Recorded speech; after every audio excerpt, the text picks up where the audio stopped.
Hello, welcome to JupiterAudiobooks.com. I hope you enjoy this audio.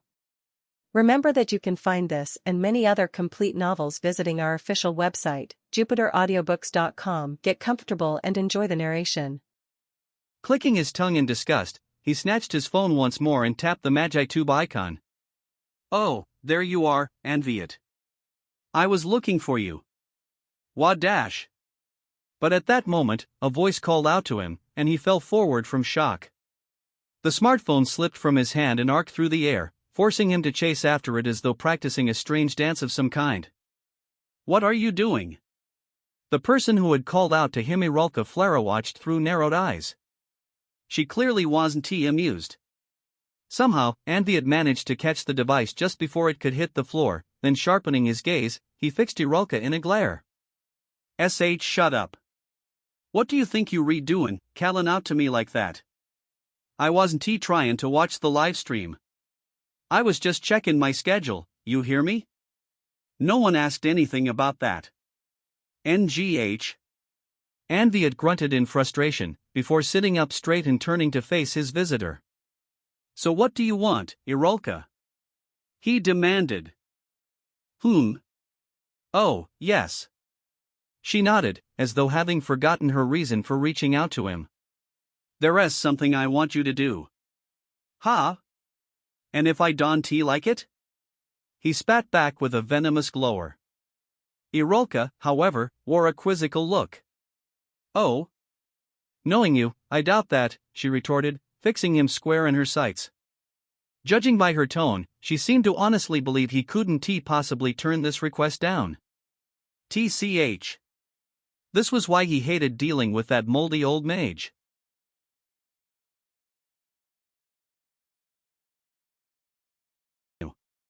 After announcing the winner of the first round 2, will be all about sharing your true feelings.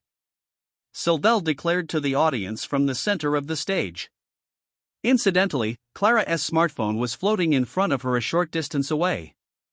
As to be expected of two machines, they were operating in perfect tandem. Sharing your true feelings? Mushiki repeated curiously. Yep. Came Sylvel's enthusiastic response.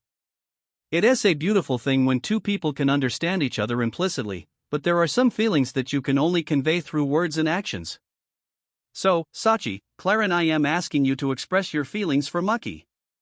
The time limit is 5 minutes, so if you need anything, now is your chance to prepare. The winner will be the one who most effectively touches Mucky's heart. I see, given that Mushiki already likes Saika, this second round would probably offer no more real competition than the first one. Even so, he was still nervous. At that moment, Clara raised her hand. Yep. Sis. I have a question. What is it, Clarin? Are we allowed to do anything we want? You know, so long as we appeal to him? Yes. You're free to take any approach you like. Please convey your feelings to Mucky in the way you find most natural. So the one who makes Mushipi's heartbeat faster wins, right? Yes. Sylvel answered.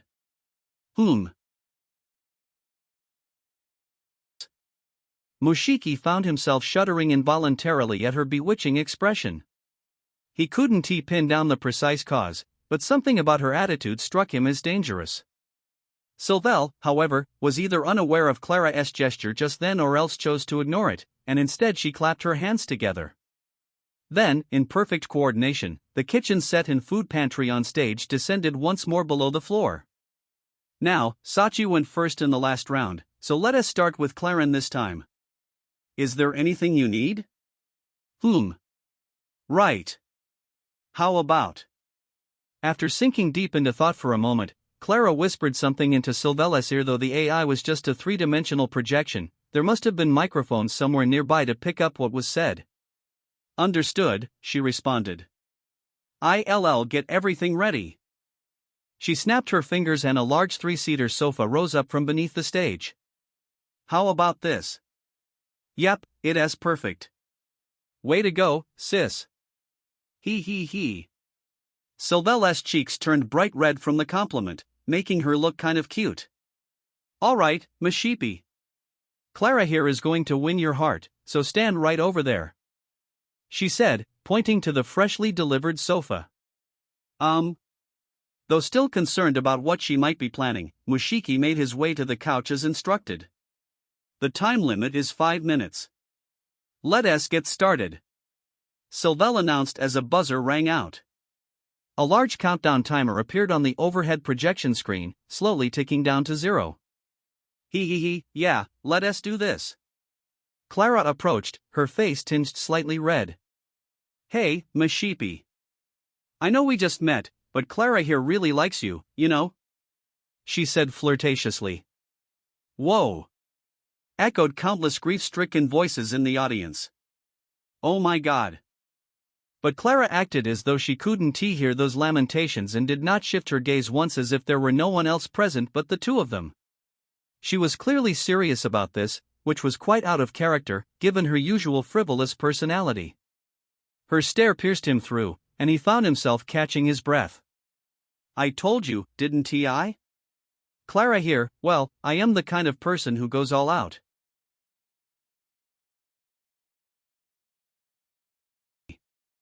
You don't believe me? Then let me prove it to you. Ha! As Mushiki stared back wide-eyed, Clara's lips curled into a mysterious smile.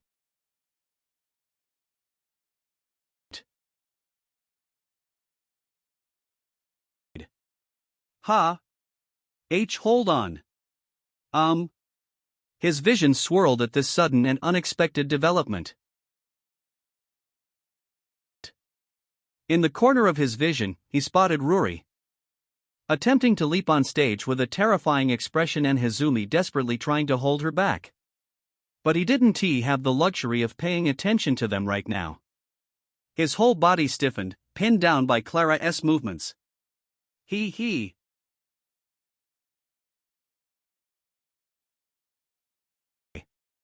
CL Clara. He wheezed, forcing his eyes shut. Then, as his vision darkened, he heard her laugh. Ah. Don't worry, Mushiki. I am wearing a swimsuit. A swim dash? He opened his eyes, and sure enough, peeking out from beneath her skirt was the very same swimsuit she had worn in the video when she had taken a bath with some slimes. I'd really love to show you more, but I am in the middle of a live stream. If I was wearing normal underwear, the video would get taken down, you know? It's weird, don't you think? I mean, they show the exact same amount of skin. It's discrimination against undies if you ask me, she said absent-mindedly. Mushiki, ill at ease, glanced away. Why yeah. Well, that certainly was a swimsuit, but as she said, it didn't look all that much different from actual underwear. It was still powerfully stimulating. Perhaps having noticed his discomfort, Clara's face relaxed as she broke out into a grin. Oh no! Are you embarrassed, Mushiki? You so cute, she said jokingly. With that, she began to loosen her uniform tie and set about undoing the buttons on her blouse one by one. What are you dash? Oh. I am wearing a swimsuit on top as well, so don't worry. But it's hidden behind no more than a flimsy swimsuit. It was a bathing suit, all right, but all the same, it was unbelievable and somehow immoral to see it come to light from under a school uniform. If anything, it would have been more appropriate just to be wearing the swimsuit by itself. See?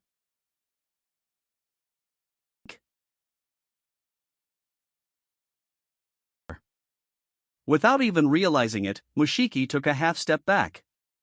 Wah dash! Before he knew it, he stumbled over, landing flat on his butt with a soft plop. Yes, this was the sofa that Sylvelle had prepared just a moment earlier. Ah, perfect. I couldn't have hoped for a better position, Clara said. The sweet fragrance of her hair and skin as well as her faint breath seemed to caress his every pore. Mushiki found himself short of breath, his heart pounding in his chest. This was getting too dangerous.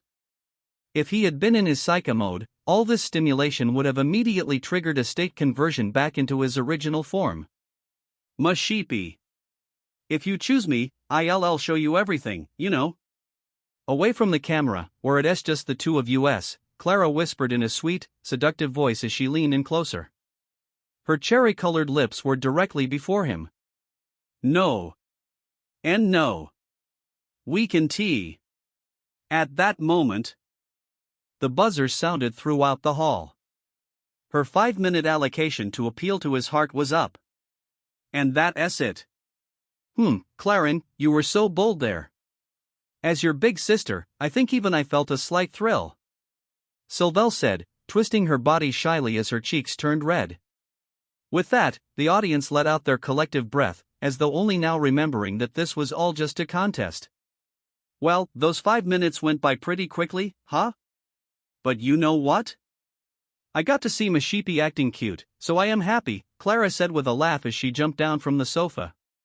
She still hadn't T-buttoned her blouse back up, and a barrage of camera flashes came from the spectators. Oh yeah. Peace. Double peace. Yet when Clara realized how exposed she was, instead of covering her chest, she started posing for the photographers. A truly terrifying mental fortitude, that was for sure. Mushiki was unable to move for a few seconds, but finally, as though breaking loose from his bonds, he managed to breathe again and rise to his feet. His legs were still trembling. At that moment, Kuro approached him. Are you okay, Mushiki? She asked. Why yeah. Somehow. But, again just to appeal to me. Really? There are various methods. The difficult part will be not overstepping the rules. By the way. Yes? He asked with his head tilted. Then, out of nowhere, Kuro pinched the back of his hand. Ow. It had happened so suddenly that he ended up crying out in alarm. Sylvelle, startled, blinked a few times. Is something the matter, Mucky? Ah. No, it's nothing. He tried to brush the question aside, turning to Kuro in confusion. What was that about? There was a mosquito on you. Shouldn't you swat it then, instead of pinching? It's Saika's turn next, she said lightly, ignoring his remarks as she approached the back of the stage. Lady Saika should return in a moment. Mushiki, please wait out there. Ha? Ah, right. He nodded. With those words, Kuro vanished backstage. Of course, he knew better than anyone that Saika wasn't either waiting to reappear. No, the Saika who had been participating in this contest thus far was none other than himself. Kuro seemed to have a plan of some kind, but what on earth could it be? Ha? Before he knew it, he cried out in a wild voice. Just a few minutes after Kuro had left, a hand poked out from beyond the door at the back of the stage, delicately wriggling its fingers. That hand is that Madam Witch. Hushed murmurs began to course through the audience. Yes, it was clear as day from its majestic movements that the hand belonged to Saika Kuozaki herself. Sachi? You come on stage? Sylvelle asked. To all appearances, Saika's hand beckoned to him slowly, bewitchingly. Well. I suppose this should be okay. Sachi is on the offensive, so let us start the countdown. Sylvelle declared. With that, the hand motioned elegantly with a casual fluidity even more mesmerizing than before. It was practically calling out to him. Ah! His eyes widened, and like a moth drawn to flames, he found himself staggering unsteadily toward the gesturing hand. He knew full well that it wasn't Saika who was waiting for him. Yet he could only see the hand as belonging to her. Then, what are you doing, Kuro? He whispered softly after disappearing backstage to an area where he could see her in her entirety. Yes. The hand that everyone had taken for Saika actually belonged to Kuro, who had vanished from sight a few minutes earlier. Well, it was only natural that everyone had fallen for it. After all, that hand was moving according to Saika's own will, complete with her own peculiarities and mannerisms. Due to the nature of the contest, both Saika and Mushiki must be present on stage at the same time, Kuro explained. This is the only way. Ah. I guess that makes sense, he murmured, lowering his voice so no one outside could overhear. By the way, she added, her eyes narrowing. You seem to enjoy Clara's charms just now. Ha! You've been acting like you would naturally choose Saika, but that looked like a close call to me. Wouldn't he, you say? And no, I was just. I am not blaming you. No, rather, I should commend Clara for putting up such a good fight. She paused for a moment. The word defeat doesn't belong in the same sentence as the name Saika Kuozaki. Even in a match as ridiculous as this. You understand that, I trust? Why yes, of course. Once the time limit is up, I'll go back on stage and say Saika won. That one be enough. Ha! His eyes bulged from their sockets as Kuro began to unbutton her uniform. Kuro? What are you? He had been left stunned by how quickly this was all proceeding, but that didn't stop her from removing her uniform. She must have been wearing 2 layers of clothing, as underneath. She had on a bathing suit. In the dimly lit space behind the stage, which otherwise would have been completely exposed. The sight was so extraordinary that Mushiki felt himself swooning. Ha! You His sense of reason couldn't keep up. As he stared at her, he could feel his face burning up. Then Kuro glanced down at her outfit and said plainly, "Oh, this? I got it ready during Clara's 5 minutes. And no, I mean, why would you even?" He stammered. She stepped forward, pressing him up against the wall. I told you. Just saying Saika won isn't enough. That isn't true victory. It is a pity I am not in my real body, but I want you to mean it when you say Saika took the prize. Hold on. He lifted his hand, hoping to stop her from coming any closer, but alas, it soon met something soft. Kuro opened her lips, her cheeks faintly pink as she gave him a soft smile.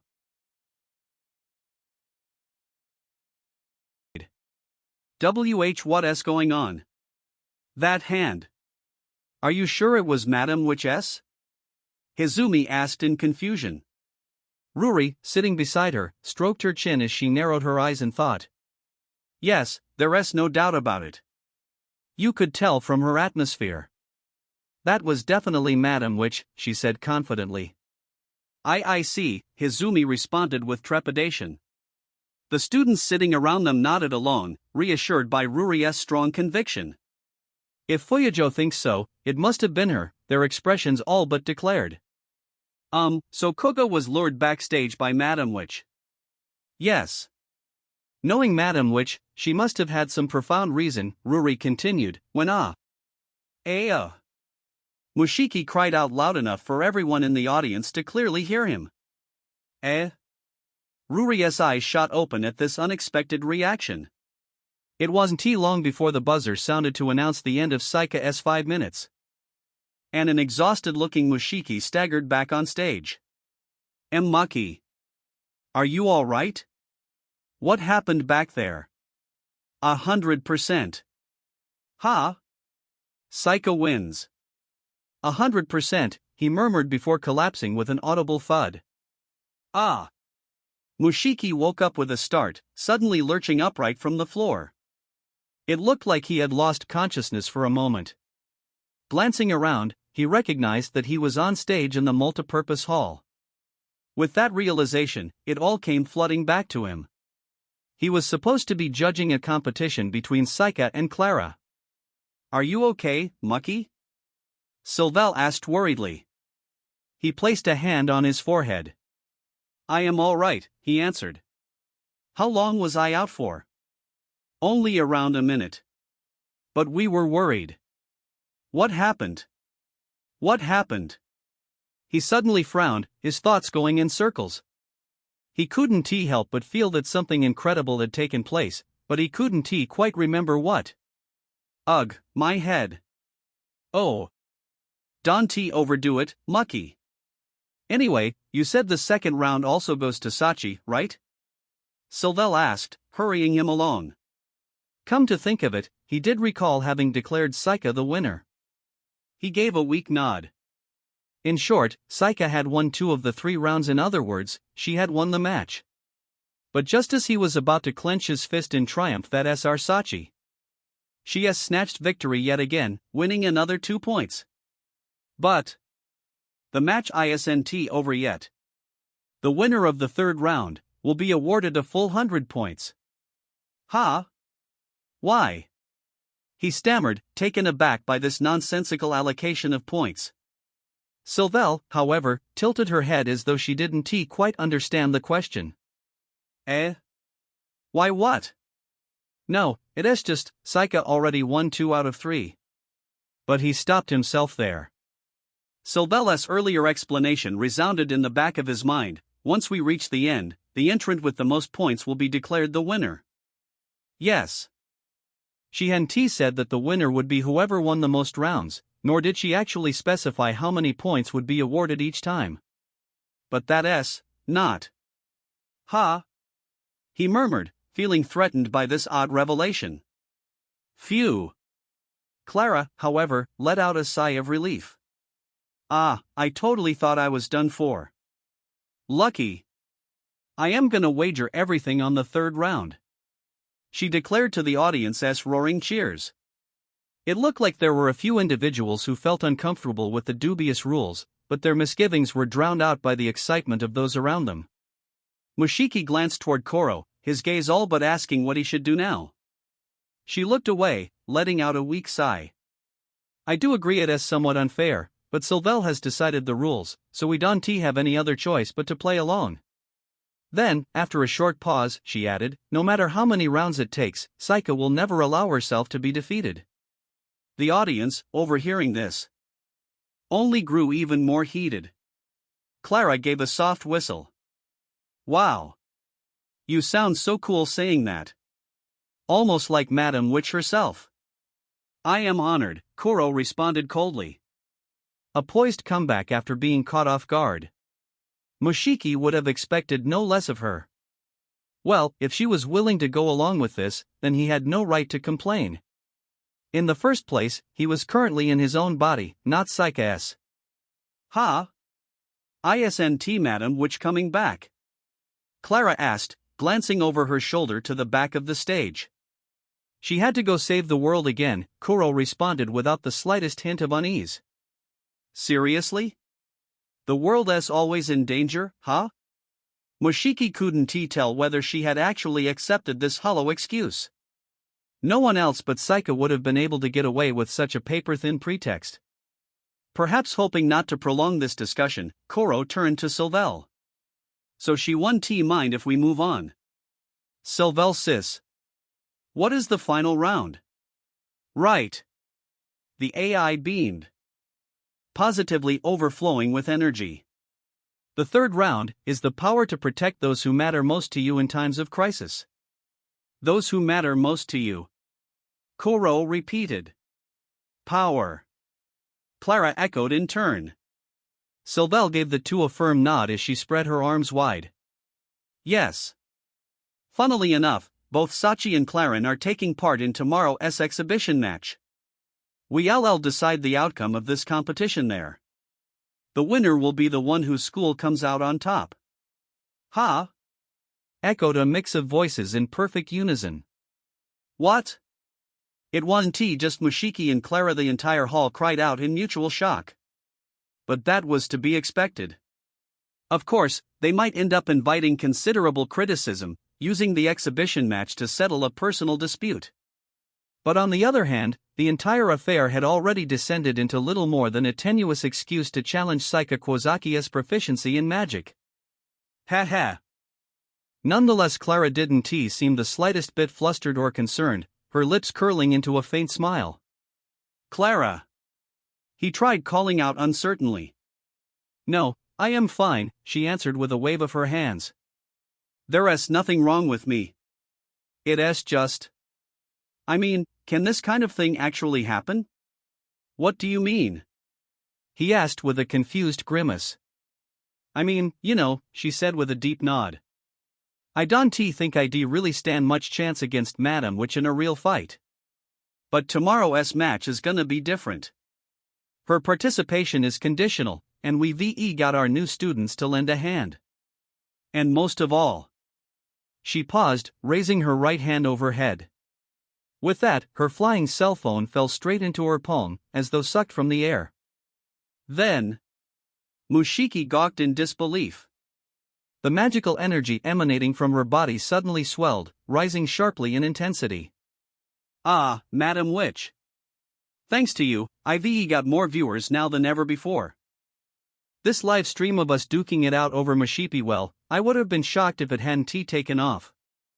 Still, if I am being honest, this is even better than I was expecting. Clara? Your magical energy, Mushiki began. She broke into a grin. Yep. There's no need to hide it anymore. Clara here knows a little something called influenced array technique that keeps on increasing my strength and power as more people take an interest in me. And you know what? I've never been more popular. What? In other words, you challenged Lady Saika just to livestream this whole affair and boost your own strength? Koro asked, her gaze piercingly cold. Clara shook her head. Don't get me wrong, I really am head over heels for Mushiki, you know? I am not about to give him up, heck, I am completely serious about this. But you see, the thing is, I am still a student at the tower, right? What was the saying? If I can power up and beat the garden at the same time. It'll be killing two birds with one stone? Or is it running after two hares? She paused there, holding her phone from above as she positioned herself in the camera frame. Yes, she was taking a selfie. So thanks to Madam Witch, I am ready to go. Claramates, tomorrow's exhibition match is gonna be a must-see event. She said with a wink. Then, turning her gaze to Mushiki and flashing him a mysterious smile, she added, "It's time to go witch hunting." Chapter 4, Must Watch, the exhibition match begins. That morning, the sound of birds chirping could be heard even clearer than usual. One night had passed since the festival held before the main event. The grounds of the garden were quiet and still, as though to belie the hectic hustle and bustle of the previous day. The students who had been jostling about here and there across the campus just a half day before were now nowhere to be seen. But that was to be expected. After all, this was all soon to become a battlefield. Mushiki took a deep breath to calm his mind before looking around once more. He and the others were standing in front of the research building located at the far end of the garden's eastern precinct. The tall structure, seemingly composed of a bundle of looming spires, cast a distinctive shadow over the plaza. 4 figures were waiting there in total, all of them wearing uniforms similar to his own. This, however, was their first time meeting him face-to-face as Mushiki Kuga. Yo! So you the new transfer student? I've heard rumors about you. I am Tuya Shinazuka, a third year. Thanks for coming today, said a tall male student as he held out his hand in greeting. Tuya Shinazuka. Unlike Mushiki, he had been chosen to represent the garden the acceptable way. Ah yes. Mushiki Koga. Nice to meet you, he said, shaking the older youth's hand. Shinazuka's grip was firm, his smile lively and refreshing. Then the female student a short distance behind her male counterpart gave a quick bow. I am Anoka Moegi. I'll try not to get in your way, she said in a fearful voice, her body turned slightly away from him and her gaze wavering as she stared at the ground. Yes. Thank you. I am not very experienced when it comes to this stuff, but I'll do my best, Mushiki replied. Anoka, still embarrassed, lowered her head, her long bangs obscuring half her face. Like Tuya, she, too, had been chosen to represent the garden. She seemed a little shy, but she must have been highly capable as a mage. After greeting the 2 students, Mushiki found himself sighing in relief as he put his mind at ease. He had been worried that, given how conspicuous he had been the day before, his fellow representatives might have misgivings about him, but neither Tuya nor Anoka had shown any sign of ill will toward him. Well, he couldn't say what they might have been feeling deep inside, but it was nice to see that they were both willing to build a positive relationship with the team, even if only at a surface level. After all, they were all now allies fighting for the same cause. Only the first half hour is uploaded to YouTube. The transcription was generated with Whisper and censored using Google AI to comply with the platform. This project is completely free at free.jupiteraudiobooks.com, where we upload complete projects and you can make free requests. If you prefer an ad-free experience, want to listen to exclusive novels, or need your requests processed much faster, visit our premium version at jupiteraudiobooks.com. Also, we have a PDF library at euronovels.bokuboi.com. We hope you enjoy it.